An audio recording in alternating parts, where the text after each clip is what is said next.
শুনেছি সৈয়দ আহমদ বেরেলভী রহমতুল্লাহর উপর বক্তব্য দিতে গেলে সবার বক্তব্য একই রকম হবে, ভাষাগত কিছু পার্থক্য থাকতে পারে। তার অবদান অনস্বীকার্য।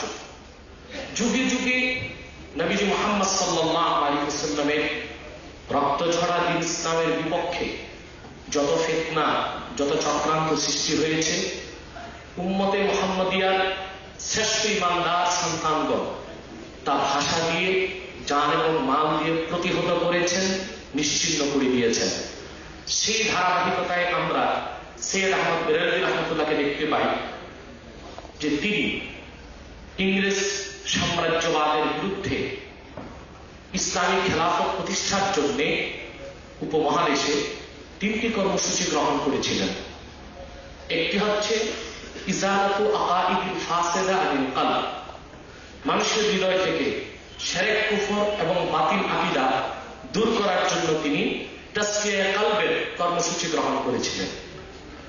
দ্বিতীয় হচ্ছে ইস্তিহদারু মারিফাতিল্লাহি আযজা ওয়া জাল্লা বিযাতিহি ওয়া সিফাতিহি ফিল কলব, আল্লাহ সুবহানাহু ওয়া তাআলা পবিত্র জাত ও সিফাতের স্মরণ সর্বদাই হৃদয়ের মধ্যে রাখা, এর জন্য তিনি খানকা এবং দায়রার কর্মসূচি গ্রহণ করেছিলেন।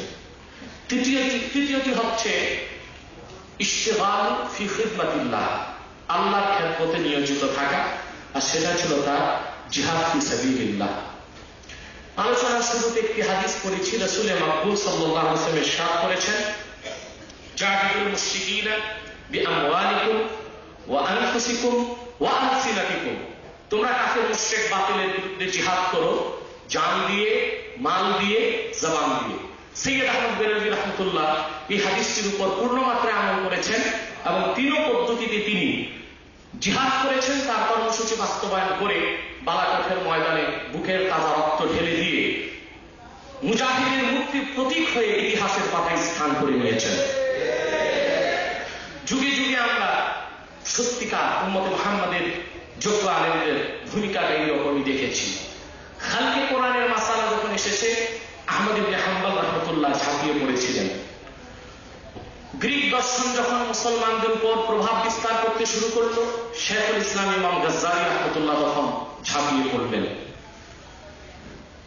ওয়াহদাতুল উজুদ, সর্বেশ্বরবাদিতা, শিরকপূর্ণ আকীদা যখন, আর দ্বীন ইলাহির মতো নিকৃষ্ট ধর্মনিরপেক্ষতা যখন উপমহাদেশকে গ্রাস করতে চাইল, মুজাদ্দিদ আল কাসসানী রাহমাতুল্লাহ তখন খানকা থেকে রাজপথে বেরিয়ে আসলেন। দিল্লির রাজপথে তিনি সংগ্রামী ভূমিকা পালন করলেন। দ্বীন ইলাহির ভিতকে টুকরা টুকরা করে মাটির সাথে মিশিয়ে দিয়েছেন। তার জন্য তিনি কারাভোগ করেছেন, তিনি দৈহিক নির্যাতন সহ্য করেছেন।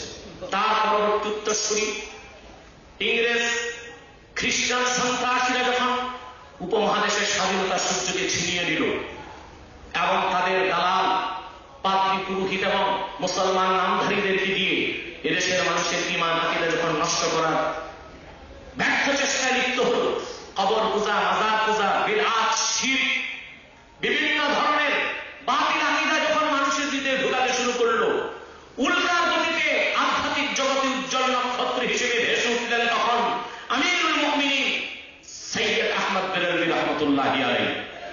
তিনি তার কর্মসূচি গ্রহণ করলেন। তিনি তার খানকা থেকে এমন এমন ব্যক্তিত্ব প্রোডাকশন করলেন যাদের একজন ইতিহাসের গতিকে পাল্টে দিয়েছে, ইতিহাসের মোড়কে ঘুরিয়ে দিয়েছে। ওনার অন্যতম 3 জন খলিফা ছিলেন, প্রধানত মাওলানা কেরামতুল জনপুরি রহমতুল্লাহি আলাইহি। এই একজনকে নিয়ে চিন্তা করলে সৈয়দ আহমদ বেরেলভী রহমতুল্লাহ কর্মসূচি এবং বিপ্লবী জীবনের কিছুটা আমরা ধারণা নিতে পারি।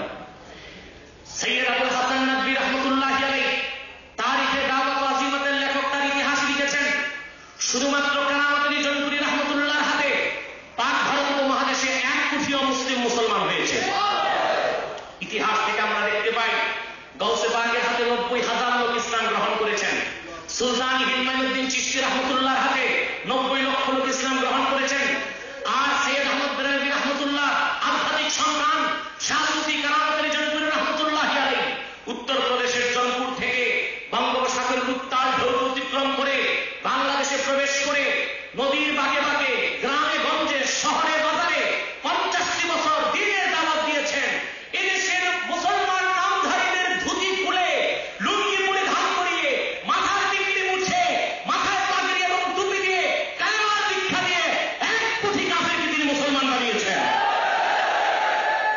আজকে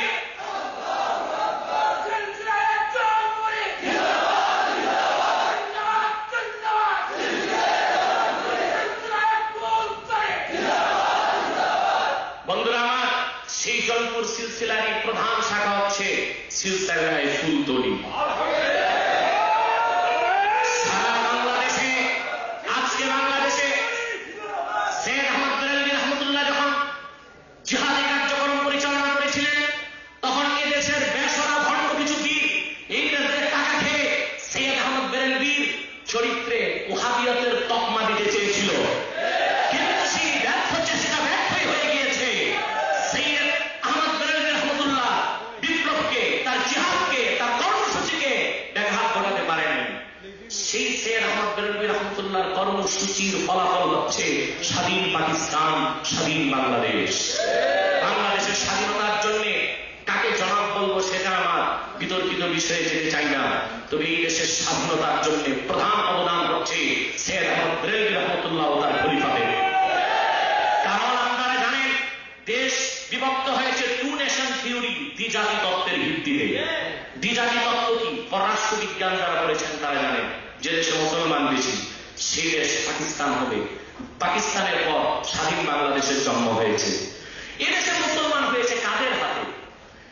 ডব্লিউ হান্টার তার দ্য ইন্ডিয়ান মুসলিম বইটি লিখেছে, ব্রিটিশ আমলে 1800 সালের পর বাংলাদেশের জনসংখ্যার জরিপ হয়েছিল। দেখা গিয়েছে 70% এদেশের লোক হিন্দু, 30% হচ্ছে মুসলমান। 1875 সালের আগে আবার দ্বিতীয়বার জরিপ হয়েছে, দেখা গিয়েছে 70% মুসলমান, 30% হিন্দু। ব্রিটেন থেকে কলকাতার লর্ডকে শোকজ করা হয়েছে। হাজার হাজার খ্রিস্টান মিশনারি নিরন্তর প্রচেষ্টা করে যাচ্ছে খ্রিস্টান বাড়ানোর জন্য, তা তো হলোই না, বরং একটি সনাতন ধর্মের, হিন্দু ধর্মের লোকগুলো দলে দলে মুসলমান হয়ে গেল। রহস্যটা কি? লর্ড জবাব দিয়েছে, জৌনপুর নিবাসী, কেরামতের জৌনপুরী সৈয়দ আহমদ বেরেলভী রহমতুল্লাহর খলিফা